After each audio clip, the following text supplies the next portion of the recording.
यहाँ पर हम बात करते हैं हड़प्पा सभ्यता और मोहनजोदड़ो। इन दोनों की विशेषताओं के बारे में बात करते हैं। हड़प्पा के बारे में हम हल्का फुल्का जान चुके हैं।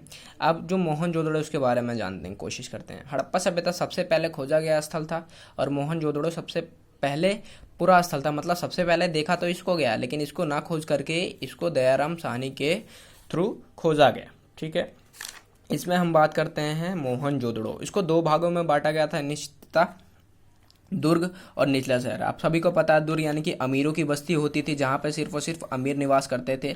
अब दुर्ग की विशेषताओं की बात करते हैं। एक बात और बता दूं आप लोगों को, जो दुर्ग में है उसके अपोजिट जस्ट आपके निचला में कर लेना है। ठीक है, नगर नियोजन प्रणाली। नगर नियोजन प्रणाली का मतलब क्या है कि अपने राज्य को या अपने क्षेत्र को किस तरीके से सुचारू रूप से चलाना है, घर की नाली को बाहर की नाली के साथ किस तरीके से मिलाना है, ये सारी इनकी तकनीकी सोच थी। छोटी बस्ती थी, इनका क्षेत्रफल आकार ज़्यादा बड़ा नहीं था, छोटा था। शासक और परिवार का निवास स्थान, मतलब जो दुर्ग वर्ग के लोग थे उनमें गरीब और नौकर का कोई स्थान नहीं था, सिर्फ और सिर्फ मालिकान लोग ही उसमें निवास कर सकते थे। इसमें एक बात और, कच्ची और पक्की, ये दोनों क्या है, इन दोनों के मिश्रण से ही दुर्ग का निर्माण किया गया। और इसमें लास्ट क्या है, ईंटों का निश्चित अनुपात ये फिक्स किया है कि इसकी चौड़ाई लंबाई क्या हो गई, 3:2:1 इसकी ईंटों की चौड़ाई लंबाई थी। ठीक है, निश्चित अनुपात आप लोगों को ध्यान रख लेना है। यही अगर निचले की बात करते हैं तो जो निचला शहर है खास तौर पे किसको लिए था, गरीबों के लिए, गुजर बसर करने के लिए। और जो इनके पास जमीन थी वो पक्की भी नहीं थी, जब मर्जी अमीरों के द्वारा वहां पर से उनको हटाया जा सकता था, तो कोई फिक्स नहीं था। अब इसके प्रभाव की बात करते हैं कि जो निचला शहर था इसमें नगर नियोजन पद्धति का अभाव, छोटी बस्ती थी, इसमें जस्ट बड़ी थी, और इसमें अमीर इसमें गरीब लोग रहते थे। कच्ची ईंट और पक्की ईंट, इसमें कच्ची और पक्की, और जो निचला शहर था इसमें सिर्फ और सिर्फ कच्ची ईंटों का ही इस्तेमाल किया गया। और दीवारों से घेरा गया, ये क्या है, बीच में एक दीवार है, तो एक साइड गरीब रहते थे और एक साइड अमीर रहते थे, तो ये इनके बीच में डिफरेंसेस हैं।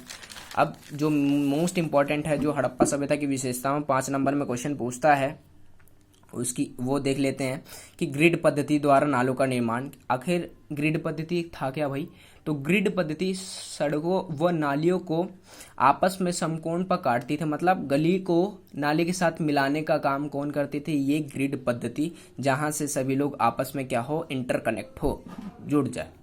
दूसरा क्या है, गृह स्थापत्य कला की, वहां पर जो घर की बनावट थी वो किस तरीके से बनाया जाए, लोगों को किस तरीके से सुविधाएं पहुंचाई जाए, ये है। तो यहाँ पे दुर्ग और निचला शहर गृह स्थापत्य कला को ध्यान में रखते हुए बनाया गया था कि दुर्ग अमीरों था, गरीब बोका था निचला शहर। अब जो गृह स्थापत्य कला है, जो घर हम बनवाते तो उसमें हम हमारे विचार होते हैं ना कि हम कहाँ पे क्या आंगन देंगे, कहाँ पे प्रांगण देंगे, कहाँ पे खिड़की देंगे, ये सारी चीजें, तो वही सेम था आपका मोहनजोदड़ो में। तो आंगन का खाना पकाने के लिए इस्तेमाल होता था, मतलब जो बिल्कुल खाली जगह है वहां पर खाना पकाया जाएगा। कताई और सुखाई हेतु, मतलब धूप में उस प्रांगण में गेहूं चावल को सुखाया जाएगा, और कताई सर्दी में क्या की जाएगी, वहां पे कताई की जाएगी, मतलब जो ऊन बुनना वगैरह ये सारे काम किए जाएंगे। अब जो भूमि तल पर बने कमरों में विंडो की कमी, मतलब जो ग्राउंड लेवल पे जो रूम्स बनाए जाते थे उसमें प्राय खिड़कियां नहीं होती थी, जो विंडोज नहीं हुआ करती थी। स्नानागार की प्रमुखता, स्नानागार मैंने यहाँ पे स्विमिंग पूल के नाम से मॉडर्न एज में लिखा है, आप लोगों को समझ में आ जाए। स्विमिंग पूल का मतलब क्या है कि एक खड्डा बना करके, एक कुआं टाइप बना करके उसमें पानी जलाशय का इस्तेमाल करते थे, वहां से लोग खाना पकाने, पानी पीने के लिए उसका इस्तेमाल करते थे। और ये पाया गया है कि जो हड़प्पा सभ्यता के मुकाबले मोहनजोदड़ो में कुओं की संख्या लगभग 700 थी। एक नंबर में क्वेश्चन पूछ देता है कि भैया मोहनजोदड़ो में कुओं की संख्या कितनी थी, आपको बताना है 700। अब जो दुर्ग है, जो ये था दुर्ग, इसकी विशेषताएं की बात कर लेते हैं कि दुर्ग की जो लंबाई थी 45.71 मीटर थी, और इसकी जो चौड़ाई थी 15.23 मीटर थी। अब ये है कि जो हड़प्पा सभ्यता में सामाजिक विभिन्नताएं किस तरीके की थी, कि जो अमीर किस तरीके से थे, गरीब किस तरीके से थे। अब एक सावधान है, सावधान एक वर्ड आया, ये काफी इंपॉर्टेंट है। वह जगह जहां पर मृतकों को क्या किया जाता था, जलाया या दफनाया जाता था। आपको पता है मोमडन्स में क्या किया जाता है, दफनाया जाता है, और हिंदू में जलाया जाता है।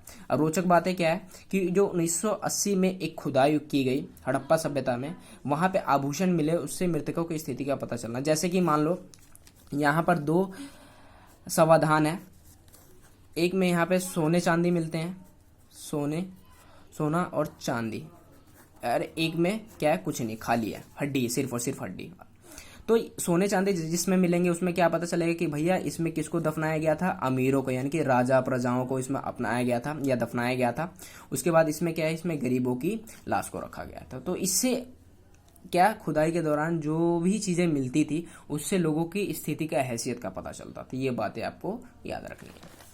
नेक्स्ट चलते हैं विलासिता की वस्तुएं। सामाजिक विभिन्नता की बात करें तो उसमें दो ही चीज आएंगी, एक तो विलासिता आएंगी और दूसरा समाधान जो पीछे बताया आप लोगों को। विलासिता की वस्तुएं मतलब वो सारी चीजें जो आपके लिए कीमती हो। मॉडर्न एज में क्या है, कीमती वस्तु क्या है, सोना है सबसे ज्यादा और हीरा जिसको बोलते हो, सोफा सेट। नॉर्मली ये तो ये बस समझाने के लिए लिख रखा आप लोगों को ताकि समझ में आ जाए। तो वो वस्तुएं जो उस टाइम पे काफी ज्यादा क्या थी, इंपॉर्टेंट थी।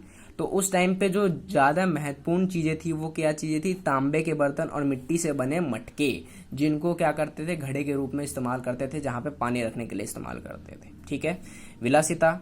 और जो ये फ्योन्स है, फ्योन्स 2 नंबर में गारंटी है पूछेगा। फ्योन्स क्या होता है, फ्योन्स का मतलब एक घिसी हुई रेत, अर्थात क्या है, बालू जिसको रेत बोलते हो और रंग के मिश्रण से बनाया गया पदार्थ फ्योन्स कहलाता है। मतलब सिंपल तरीके से क्या करना है आप लोगों को, डेफिनेशन कैसे देना है, घिसी हुई रेत, रंग, बालू तथा चिपचिपे पदार्थ को मिलाकर बनाया गया एक नया पदार्थ क्या कहलाता है, फ्योन्स कहलाता है। ये आप लोगों को ध्यान में रखना। क्लियर है। अब ये चीजें भी इंपॉर्टेंट है, 1-2 नंबर में पूछ लेगा आपको फिल इन द ब्लैंक में कि कौन सी चीजें कहाँ से मिली, कौन से साक्ष्य कहाँ से मिले। तो बनावली ये हरियाणा में है, वहां से मिट्टी से बने हल की डेमो के लिए ये प्राप्त हुए। दूसरा क्या है, क्योंकि इसे तो खुदाई की नहीं जा सकती। कालीबंगा यानी कि जो राजस्थान में है, हल से साक्ष्य मतलब हल मिले जिससे कि हम क्या कर सकते थे, खुदाई कर सकते थे। धौलावीरा ये गुजरात में है, धौलावीरा और लोथल ये भी है। ये कहाँ, गुजरात में, जलाशय के साक्ष्य में। जलाशय का मतलब क्या है, जहां से आप लोग पानी को प्राप्त कर सकते हैं। जलाशय में आप लोगों को दिखाता हूँ किस टाइप का होता है, ध्यान देने की कोशिश करें, लिखा भी होगा। धौलावीरा से मिले जलाशय तथा इसमें राजगिरी कार्य पर ध्यान दीजिए। राजगिरी कार्य का मतलब क्या है, जहां पे राजाओं के द्वारा क्या किया जाता था, यहाँ पर शासन किया जाता था, उनके लिए चीजों का इस्तेमाल प्रजाओं के द्वारा किया जाता था। ये चीजें आपको ध्यान रखनी है। ठीक है। और एक बात और, हड़प्पा सभ्यता में चीजों को पीसने के लिए चक्की का इस्तेमाल होता था और चक्की में क्या किया जाता था, पत्थर का इस्तेमाल किया जाता था। ठीक है, यह आपका था पार्ट 1। ये आपको बताया कि जो पक्की मिट्टी से बना वृषभ जो हल थे, ये रहा मिट्टी से बने हल, और इससे वृषभ, इसको हम क्या बोलते हैं, सांड भी बोलते हैं। ठीक है, और बैल भी बोलते हैं और वृषभ भी बोलते हैं, 3 नाम से इसको जानते हैं। तो अगली वीडियो में हम लोग कहते हैं गृह स्थापत्य हो गया आपका, नालों का निर्माण हो गया, उसके बाद आप लोगों का हो गया सामाजिक विभिन्नताएं। देखिए इसमें समाधान मुख्य है और विलासिता की वस्तुएं जो आप लोगों को बताई है, तांबे, सारी चीजें मैंने आपको कवर करवाई है। लेकिन फिर भी आप लोगों को कुछ रह जाता तो कमेंट करके आप लोग पूछ सकते हैं। ये देखिए इंपॉर्टेंट है, ये फ्योन्स क्या है, हमेशा पूछता है, हमारे टाइम में भी पूछा था इसको। अगली क्लास में हम लोग करने की कोशिश करेंगे शिल्प उत्पादन के विषय में जानकारी, चैप्टर खत्म हो जाएगा। आशा करता हूँ आप लोगों को पसंद आया तो एक लाइक ज़रूर बनता है। तो thank you, keep it up.